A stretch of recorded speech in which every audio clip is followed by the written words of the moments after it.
Happy Thursday, everyone. Just wanted to share some thoughts with you. Earlier in the week, I dropped a video and said, there were a couple of things that had frustrated me over the weekend, and I wanted to share them with you. One of the conversations that came up was about hiring talent, right? And when we hire talent, sometimes we can be in our own way. And so what I mean by that, and one example is like entry-level job postings that say you have to have a 4-year bachelor's degree and 7 years of experience. That's not an entry-level role, right? We talked about that in another post. That can be one way where you might be in your own way of hiring the talent that you need. Another way is that, you might consistently be hitting a wall when it comes to talent because the people in your geographic region or in your market area, right, don't have the skills or the knowledge or education, right, to do the job that you need them to do in your company. So, say, for example, you need a software engineer and you're not in a very populated part of the world or in your town or in your state, right, where there is a breadth of those to pick from. That being said,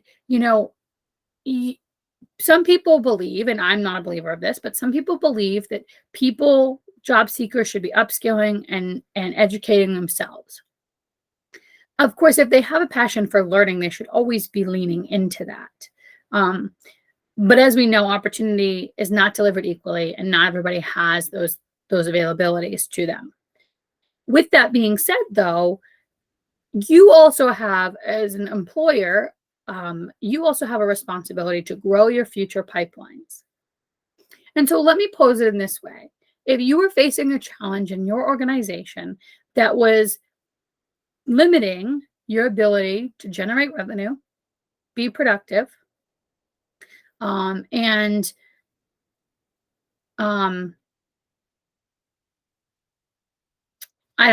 generate revenue and be productive, right? We'll go with those two.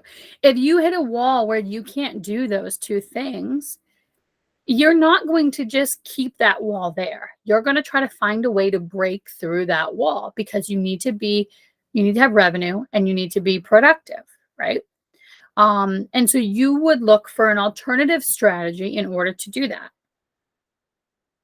If you're consistently having a challenge finding the same bucket of talent, maybe that role people vacate every so often, or it consistently comes open in your org, you need to then create a pipeline. And what that could mean for you is that your company has to invest in the community in which it's involved in order to grow and develop the talent that's in it.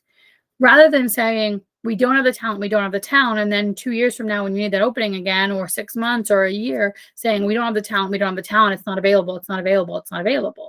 You need to make it be available. And the way in which you can do that is giving back to your community and upskilling it. You may have a different mindset where you say, we need to focus on profitability. We as a company already give so much to the community. Why are the school systems not doing more, right? Whatever the list of things that you want to do, that you want to give for a reason are, the truth of the matter is it's getting in the way of productivity and it's getting in the way of revenue. It's your wall. How are you going to navigate around that wall or through the wall so that you can get to the other side? That means you might have to partner with education programs, community centers, learning centers, adult education, right, to provide them the resources, the tools, the training, the knowledge to upskill the community so that you are building a pipeline of talent that will be available for you in the future. Corporate social responsibility is a big thing within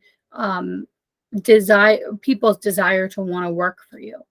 This is one way where you can go and provide corporate social responsibility while also providing an ROI, return on investment, for your business so that it's a win-win for both sides. And ultimately, it helps eliminate a challenge. You're coming solution-focused rather than continuing to say the talent doesn't exist. You're saying the talent doesn't exist right now.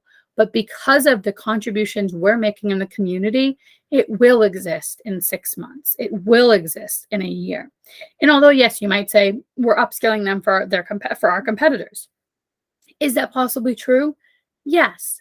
But they are going to remember the company that invested in them in order to upskill themselves. And they are going to choose you likely first because you provided that value to them. So keep that in mind. Upskilling your community is so important. And it's also really important when you continue to have issues finding a particular pool of talent. If this is a struggle that you're facing and you want some more information on how to handle this in your company, please contact me. I'm happy to have conversations with you about this. If you're a community partner and you feel like you could be doing more with your local employers, let me know. I'm happy to help connect you. And if you're somebody who feels you need some support with upskilling, job searching, career coaching, certainly reach out to me, and I'm also happy to help you as well. Those are my Thursday thoughts for you. Really focus on the upskilling and corporate social responsibility. I hope you all have a great rest of your day. Thank you.